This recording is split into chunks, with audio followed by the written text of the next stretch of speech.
Hello everyone and welcome to another new episode of our project management learning session. আজকে আমরা আসলে প্রজেক্টের agile পার্টটা নিয়ে কথা বলবো। প্রথমেই বেসিক্যালি অ্যাজাইল মাইন্ডসেট নিয়ে কিছু আইডিয়া দেওয়ার চেষ্টা করব। বেসিক্যালি আমরা যখন আমাদের ট্র্যাডিশনাল প্রজেক্ট অথবা ইন্ডাস্ট্রিয়াল প্রজেক্টগুলো করি তখন মেইনলি আমরা বেসিক্যালি একটা একটা প্রিসেট ওয়ার্ক স্কোপ তৈরি করে তারপর আমরা কাজটা করার চেষ্টা করি। কিন্তু নলেজ ওয়ার্কের ক্ষেত্রে এটা একটু লিটল ডিফারেন্ট দেন ইন্ডাস্ট্রিয়াল অথবা ট্র্যাডিশনাল ওয়ার্ক। এখন আপনি ইন্ডাস্ট্রিয়াল ওয়ার্ক আর ট্র্যাডিশনাল ওয়ার্ক অথবা নলেজ ওয়ার্ক বলতে বা আমরা কি বোঝাতে চাচ্ছি, আমি যদি খুব সিম্পল ভাবে একটা উদাহরণ দেওয়ার চেষ্টা করি, সেটা হলো যে ধরেন আপনি একটা জাহাজ তৈরি করছেন বা আপনি একটা জাহাজকে প্রডিউস করছেন। এই যে আপনি জাহাজটা প্রডিউস করছেন, অ্যাসেম্বল করছেন, এটা বেসিক্যালি একটা ইন্ডাস্ট্রিয়াল ওয়ার্ক। কিন্তু জাহাজের ইঞ্জিনটা আপনি তৈরি করছেন বা ইঞ্জিনের এফিসিয়েন্সি ইমপ্রুভ করছেন, ইঞ্জিনটাকে নিয়ে কাজ করছেন, এটা কিন্তু নলেজ ওয়ার্ক। বা জাহাজের নেভিগেশন সিস্টেম নিয়ে আপনি কাজ করছেন, সেটা কিন্তু নলেজ ওয়ার্কের মধ্যে। কারণ কি, ইঞ্জিন এই ওয়ার্কটা কিন্তু একটা কন্টিনিউয়াস ইমপ্রুভমেন্ট প্রসেসের মধ্যে আপনাকে যেতে হবে। তো জাহাজ কিন্তু আপনি একবার তৈরি করবেন, তারপরে এটাকে যদি এটার ইন্টেন্ডেড পারপাস হয় সিতে, তাহলে সেখানে ছেড়ে দিবেন, সেটা চলবে। কিন্তু ইঞ্জিনের ক্ষেত্রে যেই ভেন্ডরটা ইঞ্জিনটা তৈরি করছে, তাদের কিন্তু ওই ইঞ্জিনটার এফিসিয়েন্সি কিভাবে ইমপ্রুভ করা যায়, সে কিভাবে আরো বেশি থ্রাস্ট জেনারেট করতে পারে, সেটা কিন্তু কন্টিনিউয়াস ইমপ্রুভমেন্ট প্রসেসের মধ্যে যেতে হয়। এই হলো একটু ডিফারেন্স নলেজ ওয়ার্ক আর ইন্ডাস্ট্রি ওয়ার্কের মধ্যে। ঠিক আছে? সো এখন আপনি যখন নলেজ ওয়ার্কের কথা চিন্তা করবেন, তখন আপনাকে চিন্তা করতে হবে যে এইটা এইটা সবসময় আপনি একটা ডেভেলপমেন্ট প্রক্রিয়ার মধ্যে আপনাকে থাকা লাগবে। আর ইন্ডাস্ট্রিয়াল ওয়ার্ক অথবা ট্র্যাডিশনাল যে প্রজেক্ট, সেগুলো আপনি জানতে পারবেন, প্রিসেট করতে পারবেন আপনার স্কোপ কি, আপনি ডিফাইন করতে পারবেন আপনার স্কোপ কি, আপনার বাউন্ডারিজ কতটুকু, সেটা সম্পর্কে আপনার ক্লিয়ার আইডিয়া থাকবে কাজ শুরু করার আগে। কিন্তু নলেজ ওয়ার্কের ক্ষেত্রে যেটা হয় সেটা হলো যে আপনি জানেন না আপনি কি সাকসেসফুলি ইঞ্জিনের ইমপ্রুভ আমি যে ইঞ্জিনের কথা বলছি সেই ইঞ্জিনের থ্রাস্ট ইমপ্রুভ করতে পারবেন কিনা।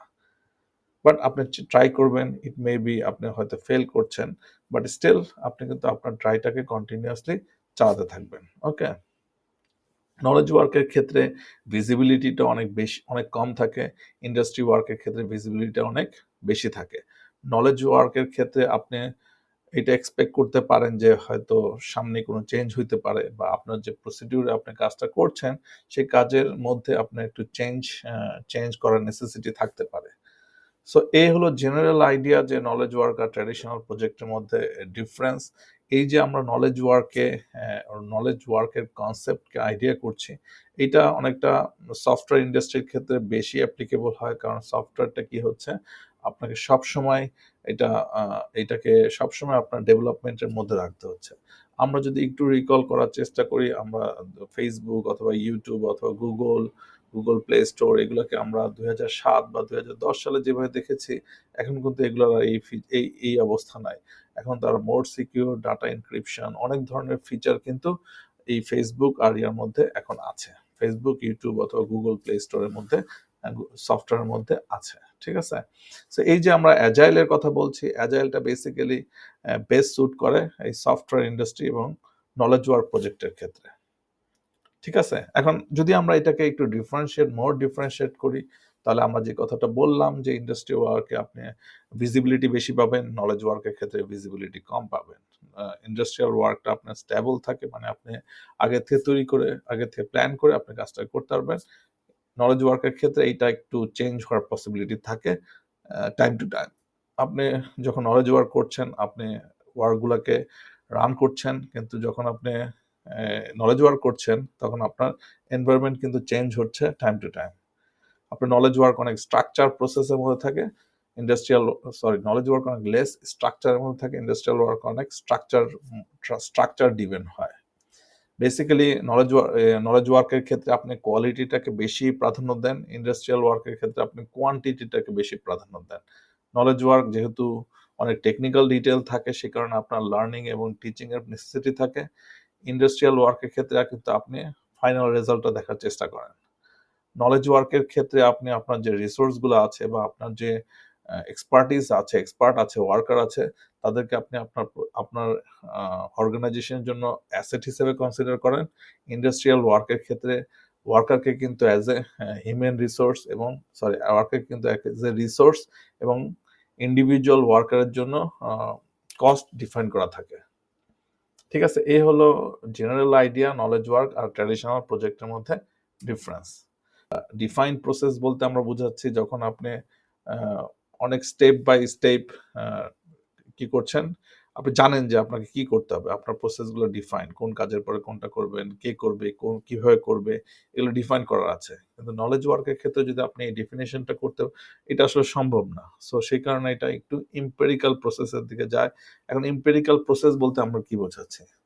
ইম্পেরিক্যাল প্রসেস বলতে বোঝাচ্ছে আপনার রেজাল্ট আননোন, আপনি আপনার টিমের সাথে ইন্টারঅ্যাক্টিভ করবেন, আপনার আউটপুটটাকে ইনক্রিমেন্টালি জেনারেট করবেন, আপনি চেঞ্জকে সবসময় ওয়েলকাম করবেন, অ্যাডাপ্ট করবেন আপনার লার্নিং প্রসেসের মধ্যে, তারপরে আপনি রিভিউ করার চেষ্টা করবেন। এটা হলো অনেকটা এম্পিরিক্যাল প্রসেস। তার মানে আপনি আপনার প্রোডাক্ট লাইনকে আইটারেটিভলি, ইনক্রিমেন্টালি আপনি আপনি আপনার প্রোডাক্ট লাইন এবং টিমকে ইফিশিয়েন্টলি ইমপ্রুভ করবেন। এম্পিরিক্যাল প্রসেসটা অনেক ক্ষেত্রে চেঞ্জ ড্রিভেন হয়ে থাকে। আর ডিফাইন প্রসেস আপনি সবকিছু ডিফাইন করে নেন, প্রিসেট করে নেন, আগে থেকে সেট করে রাখেন। ঠিক আছে? নাও এই যে আমরা নলেজ ওয়ার্ক, ইন্ডাস্ট্রিয়াল ওয়ার্ক, আমরা যেটা বললাম যে নলেজ ওয়ার্ক প্রজেক্টের ক্ষেত্রে আমরা অ্যাজাইলটা ইম্পর্টেন্ট এবং সফটওয়্যার ইন্ডাস্ট্রির ক্ষেত্রে অ্যাজাইলটা ইম্পর্টেন্ট। এই কারণে বেসিক্যালি অ্যাজাইল লিডারশিপের নেটওয়ার্কের মধ্যে কিছু লিডার তারা নিজেরা বসে সেট করেছে যে ঠিক আছে, যেহেতু আমাদের সফটওয়্যার ডেভেলপমেন্ট প্রক্রিয়ার মধ্যে অনেক ধরনের, এটা একটা নলেজ টাইপ ওয়ার্ক এবং আমাদের একটা এইম থাকা উচিত বা আমরা একটু ডিফারেন্ট হব ট্রেডিশনাল প্রজেক্ট ম্যানেজমেন্ট থেকে। সো তারা আসলে এই লিডাররা ৬টা ডিক্লারেশন অফ ইন্টারডিপেন্ডেন্সি ডিক্লেয়ার করেন ব্যাক ইন 2005। সো এই ৬টা ডিক্লারেশন বেসিক্যালি আপনার মনে রাখার দরকার নাই, বাট জাস্ট এটা আপনাকে একটা সিকোয়েন্স বোঝানোর জন্য আমি এটা এখানে পুট করে রেখেছি, ডিক্লারেশন অফ ইন্টারডিপেন্ডেন্সি। সো এখানে আসলে ৬টা ডিক্লারেশন আছে, যার মধ্যে ফার্স্টটা হলো তারা এইম করেছে যে না আমরা রিটার্ন অফ ইনভেস্টমেন্ট বাড়াবো। কিভাবে? আমরা আমাদের যে প্রোডাক্ট আছে সেই প্রোডাক্টের ভ্যালুটাকে ফোকাস করে। ঠিক আছে, আমরা আমাদের প্রোডাক্টের মধ্যে রিলায়েবল রেজাল্ট আনবো কিভাবে? কাস্টমার সাথে কোলাবোরেটিভ করে এবং কাস্টমার সাথে ওনারশিপটাকে শেয়ার করে। তার মানে আমি আমাদের প্রোডাক্টটাকে কাস্টমারকে রিভিউ করাবো, কাস্টমার অ্যাকসেপ্টেন্স নিব এবং কাস্টমার যাতে আমার এই প্রোডাক্ট ডেভেলপমেন্ট প্রক্রিয়ার মধ্যে থাকে। আমরা যেটা চাই ওইখানে আরেকটা থার্ড ডিক্লারেশনটা হলো যে আমরা আনসার্টেনটিকে ম্যানেজ করব আইটারেশন বেসড ডেভেলপমেন্ট দিয়ে এবং আমরা চেষ্টা করব যখন আমরা আইটারেশনটা করছি কিছু অ্যান্টিসিপেট করে আমাদের ভুলগুলো থেকে শিক্ষা নিয়ে অ্যাডাপ্ট করে আমরা নেক্সট আইটারেশন করার চেষ্টা করব। ঠিক আছে, আর ফোর্থ ইয়াটা হলো টিম ডেভেলপমেন্টের জন্য বেসিক্যালি আমরা ক্রিয়েটিভিটি এবং ইনোভেটিভ প্রক্রিয়াটাকে এনহ্যান্স করার চেষ্টা করব কিভাবে? আমরা আমাদের যে এনভায়রনমেন্ট আছে সেই এনভায়রনমেন্টটাকে ভ্যালু আর আমরা একটা এনভায়রনমেন্ট ক্রিয়েট করব যেই এনভায়রনমেন্টে আমরা ভ্যালু এবং ক্রিয়েটিভিটিটাকে এনহ্যান্স করার চেষ্টা করব প্রতিটা ইন্ডিভিজুয়ালের। ঠিক আছে, আমরা আমাদের পারফরমেন্সটাকে বুস্ট করব কিভাবে? আমাদের টিম ইফেক্টিভনেসকে ইমপ্রুভ করে। কিভাবে ইমপ্রুভ করব? আমরা আমাদের টিমের মধ্যে একটা শেয়ার রেসপন্সিবিলিটি ক্রিয়েট করব। ঠিক আছে, লাস্ট যেটা সেটা হলো যে ওরা ডিক্লেয়ার করেছে যে ওকে আমরা ইমপ্রুভ করব ইফেক্টিভনেস, ইমপ্রুভ অ্যান্ড রিলায়েবিলিটি। আমরা কিছু স্পেসিফিক স্ট্র্যাটেজি, প্রসেস এবং টুলস ইউজ করে আমরা আমাদের অর্গানাইজেশন অথবা আমার টিমের মধ্যে ইফেক্টিভনেস এবং রিলায়েবিলিটিটা বাড়াবো। সো এইটা আসলে বেসিক্যালি মনে রাখার কোনো দরকার নেই, it's just a start declaration of interdependency, যেখানে বিজনেস ওনাররা, বিজনেস পিপলস তাদের বিজনেসটাকে এনহ্যান্স করার জন্য বা তাদের রিটার্ন অফ ইনভেস্টমেন্ট, তাদের টিমের মধ্যে কোলাবোরেশন, তাদের কাস্টমারের মধ্যে ইন্টারাকশনটাকে ইমপ্রুভ করার জন্য তারা নিজেদের মধ্যে ঠিক করে নিয়েছিলেন যে আমরা এই ছয়টাকে এনহ্যান্স করার চেষ্টা করব এভরিডে। সো এইখান থেকে বেসিক্যালি অ্যাজাইলের কোর কনসেপ্ট আসে। অ্যাজাইলের কোর কনসেপ্টের মধ্যে 8টা প্রিন্সিপল আছে। ফার্স্ট যেটা সেটা হলো যে আমি এতক্ষণও অনেকবার বলেছি, যখন আপনি অ্যাজাইলে থাকবেন আপনি চেঞ্জকে ওয়েলকাম করবেন। আপনি চেষ্টা করবেন আপনার প্রোডাক্টটাকে পুরোপুরি ডেলিভারি না করলে কিছু ছোট অংশ যদি ডেলিভারি করে, আর্লি ডেলিভারি করে আপনি আর্লি রিটার্ন অফ ইনভেস্টমেন্ট পান, সেই চেষ্টাটা আপনি করবেন। আপনি কি করবেন? কাস্টমারের সাথে একটা ফিডব্যাক লুপ তৈরি করবেন। যাতে আপনি যে প্রোডাক্টটা তৈরি করছেন, যদি এর মধ্যে কোনো এরর থাকে, সেই এররটা কাস্টমার আইডেন্টিফাই করে আর্লি। অথবা কাস্টমারের রিকোয়ারমেন্ট যদি আপনি মিস করেন, সেটা যাতে আপনি খুব সহজে তাড়াতাড়ি আইডেন্টিফাই করতে পারেন। আপনি আপনার টিমের মধ্যে ক্রিয়েটিভিটি, টেকনিক্যাল এনহ্যান্সমেন্ট একটা এনভায়রনমেন্ট তৈরি করার চেষ্টা করবেন। আপনি ফোকাস করবেন আপনার যারা স্টেক হোল্ডাররা আছে তারা যেন সবসময় ভ্যালুটাকে ডেভেলপ করার চেষ্টা করে। অনেক ক্ষেত্রে যেটা হয় সেটা হলো নলেজ ওয়ার্কের ক্ষেত্রে আপনি হয়তো কিছু, কিছু জায়গায় ফেইল করবেন। সেই ফেইলটাও যাতে আপনি খুব তাড়াতাড়ি করেন সেই চেষ্টাটাই আপনাকে করতে হবে। বেসিক্যালি আ আ একটা জেনারেল আইডিয়াস আছে সেটা হলো যে 60% নলেজ ওয়ার্কের ক্ষেত্রে আপনি আসলে ফেইল করবেন। সো এই যে ফেইল করছেন এটাও আসলে একটা লার্নিং। এই লার্নিংটাকেও আপনার টিমের এনহ্যান্সমেন্ট এর জন্য নেসেসিটি রয়েছে। আপনি কি করবেন? এই যে আমি যেহেতু আপনি ইনক্রিমেন্টালি ভ্যালু ড্রিভেন করছেন, যাতে আপনি আপনার রিটার্ন অফ ইনভেস্টমেন্টটাকে স্টার্ট করতে পারেন কুইকলি। সো আপনি চেষ্টা করবেন আপনার থ্রু আউট দ্য প্রজেক্ট আপনি আপনার প্রোডাক্টের স্মল ইনক্রিমেন্ট করে, করে থ্রু আউট দ্য প্রজেক্টেই ডেলিভারি করবেন।